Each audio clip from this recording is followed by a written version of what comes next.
It's Christmas Eve, so I think it's appropriate to tell a story. Once upon a time, or better, once upon a time before time, about 13.8 billion years ago, there was nothing. Utter silence and darkness. But there did exist a singularity, as scientists call it, a pinpoint of probability smaller than a proton. And as Barbara Brown Taylor says, this was the egg of the universe. Then something happened at a precise moment. That pinpoint exploded and expanded with the potentiality of everything that has ever existed and ever will exist in time and space. And throughout the next billions and millions of years, at certain threshold moments, a new phase of creation has emerged. 13 million years ago, or billion years ago, galaxies began to expand. And then stars formed and died, and about 5 billion years ago, our sun was born, and subsequently the planets of our solar system, including our fragile Earth. Fast forward to about 200 million years ago, and life begins to form on our planet. Fast forward even more quickly, about 300,000 years ago, our species begins to emerge out of Africa. And archaeologists excavating in South Africa found sophisticated tools dating to about 44,000 years ago, similar to tools that even today are being used by the hunter-gatherer San people who still live in that area. The oldest evidence we have of human culture, 44,000 years ago. This is the story of the emergence of our universe and of us as a species who are living here today, tracing our ancestry back 13.8 billion years to what scientists call the Big Bang. Now, in our secular age, we sometimes think of this vast story of creation as the answer to everything. And perhaps it's all that we can know. And as we look out into the vast night sky, if this is our only story, the universe is silent. In this story, the universe is disenchanted. It has no room for mystery or the mystical.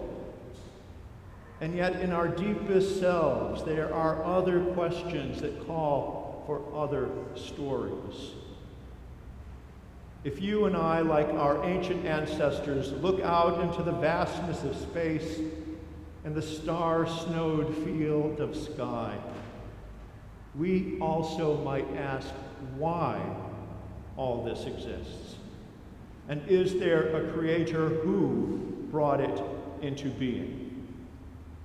Is everything reducible to the sum of its parts? Is the mystery of human love and compassion, or indeed the mystery of human evil, merely the result of brain chemistry and culture? Is the emergence of our universe an accident of evolutionary luck, or is there something more? These are scientifically unanswerable questions. Humans have always felt a longing for something beyond ourselves, for a sense of eternity, a desire of connection with our Creator. One ancient people believed that this Creator is not remote, but seeks us out. And about 10,000 years ago, they started to write down their stories in what eventually became our Bible. And this story says that before time began, a creator spoke a word, "Let there be light." And at that moment, creation was set in motion. And this is the story out of which we tell our story tonight, that like our ancestors in faith, we long to be intimately connected with the Creator, and that we in some way reflect that image of God in who we are. Our ancestors knew the human potential for both light and darkness as we do. They looked to a new future where the boots of the trampling warriors and all the garments rolled in blood will be burned up, and there will be a time of eternal peace, of shalom, a new threshold emerging in creation. Tonight we heard the traditional proclamation of Christmas that begins with a date. Today, the 25th day of December. Now, we certainly don't know exactly when Jesus was born, but we place that date at the darkest time of the year because we are people who hope for life and light. Our story tells us that unknown ages after the creation of the world, 21 centuries after Abraham and Sarah, our first ancestors in faith, 1,000 years after King David of Israel, in the 42nd year of the reign of Octavian Caesar Augustus, at a particular time, in a particular place in history of humanity, an event occurred in an unremarkable backwater town, Bethlehem in Judea, in the Roman province of Syria, a short distance from the grand hill fortress, the Herodian, built by King Herod the Great. But this event did not take place in that grand palace, but only in the place where there was room for him. Today, the 25th day of December, we proclaim that a new creation, a threshold moment of the infinite potential of the universe burst forth in the night in the person of a child whose name is Emmanuel, God with us, God together with us, God in it with us, whose name is Jesus, which means God rescues. I think we all need a rescue.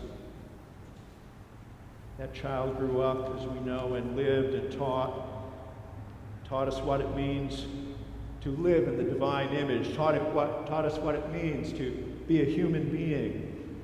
And the darkest powers that seduce the human heart sought to destroy that possibility of the new threshold by killing Jesus on the cross, and yet God's power overcame the darkness, and the light broke forth when he rose up, conquering evil and death, and a new creation emerged in the midst of the old order. We humans need rescue, and we need hope. We need light in the long night, especially this year. It has seemed like it has always been winter and never Christmas, as the citizens of C.S. Lewis's fantasy Narnia expressed it. Always winter and never Christmas. We're in a time when our world seems so dark, when we don't know when we will finally emerge from the ravages of this pandemic, a time when human hearts seem colder, when tribalism and selfishness seem to abound, and at this time, maybe we are more keenly aware that we must come to learn what it means that we are, all of us, in this together, because our survival may depend on it.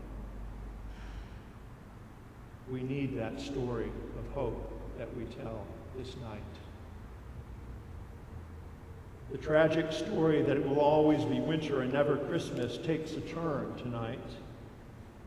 An amazing turn if we turn aside from the fears and the failures and the bright lights and the false hopes distracting us from seeing that in the dark night, the one true light has come into the world and is here for you for your life and mine this night, this 25th day of December, this Christmas.